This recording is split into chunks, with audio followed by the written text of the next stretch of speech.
Salut, aujourd'hui on se retrouve pour une nouvelle vidéo. On va aller voir 3 films dans la journée. Il y aura Les Nouveaux Mutants, Spices et Irréversible. Au fur et à mesure de la journée, à la fin de chaque film, je vais faire un petit débrief sur le film, une critique rapide, pour que vous puissiez savoir ce qui vaut le coup ou ce qui vaut pas le coup. Alors on sort de la première séance de la journée, on est au Pâté Lingostière. On a vu donc Les Nouveaux Mutants. Donc Les Nouveaux Mutants, c'est un film qui devait sortir déjà en salle il y a à peu près 2 ans. Il a été reporté suite au rachat de la Fox par Disney et ensuite le film a été mis de côté, il n'est jamais sorti en salle. On vient de le voir et concrètement c'était pas la peine de le sortir en salle. Il se passe pas grand chose, ça se passe dans un lieu clos qui est un hôpital avec des mutants qui sont entre eux et on leur dit que ils sont soignés pour ensuite pouvoir rejoindre les X-Men.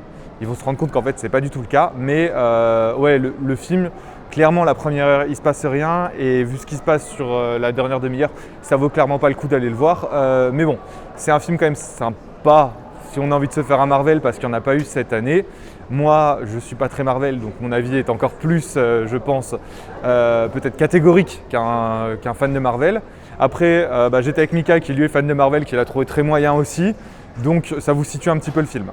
Là on va enchaîner donc sur le deuxième film de l'après-midi qui est dans 1 heure à peu près, donc on va aller se boire un café en attendant, qui est Spices, un film d'animation français et que j'attends, on l'a vu aux infos, on n'en avait pas du tout entendu parler, ça a l'air très très bon, je l'attends avec beaucoup d'impatience, donc on verra ce que ça dit après le deuxième film.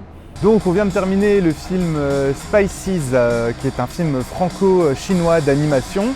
Ça parle d'agents secrets, un rat et un chat qui sont à la recherche de tests nucléaires. Le film en lui-même, c'est un film qui est quand même assez moyen parce qu'il y a un gros manque de budget au niveau de l'animation et un gros manque de budget au niveau du son aussi. Après, les doublages sont par Monsieur Poulpe, je crois, et David Mourier sont assez sympas.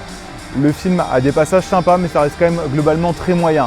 Après, c'est sûr que c'est pas le même budget qu'un Pixar, c'est pas le même budget qu'un DreamWorks, donc à aller voir avec des enfants, mais clairement c'est un film dont on peut se passer. Après c'est pas un mauvais moment non plus, mais c'est très moyen. Salut, du coup on est le lendemain matin, donc on a été voir Irréversible hier soir. J'ai pas fait de critique tout de suite dessus parce qu'il m'a fallu quand même un peu le temps de digérer dessus.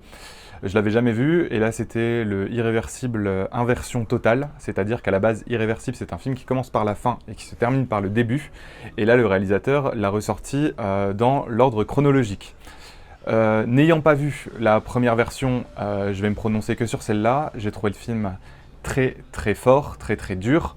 La manière dont les personnages sont mis en scène avec le couple Monica Bellucci et Vincent Cassel qui en plus étaient en couple à l'époque, ça amène une montée en puissance de la chose qui va crescendo. C'est-à-dire que lorsque il y a par exemple la scène du viol, je spoile rien, le film a quasi 20 ans donc c'est quelque chose de très connu.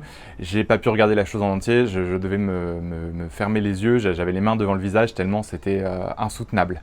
La scène de la boîte de nuit pareil, insoutenable. Par contre le film est d'une beauté rare, la manière de filmer est très élégante, la musique est assez dingue et Gaspard Noé a vraiment réussi quelque chose d'impressionnant.